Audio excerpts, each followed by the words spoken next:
Recently, we have started this vaccination program, and as far as I know, it is planned to have at least 20% of people to got their vaccines by the June this year, and maybe if everything goes better, even to vaccinate 50% of people.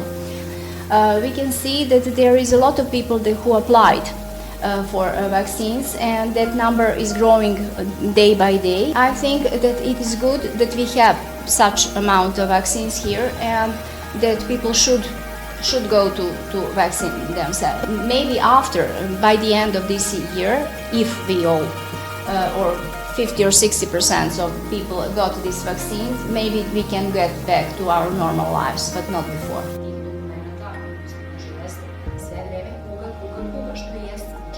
And speaking of this cooperation that is between Serbia and China, it is excellent.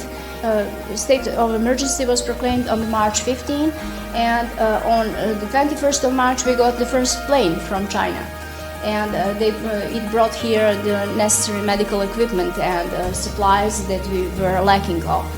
And we are the first country, I think, that got this 1 million doses of vaccines from China. And yesterday, Chinese vaccine was approved by our agency for medicals, and it started to be used. And our first man who got this vaccine was our Minister of Health. I would say that this is one step forward in developing our strategic partnership that we have since 2009. We almost went it smoothly through it because we got these medical supplies, that ventilators when we needed them, and all those masks.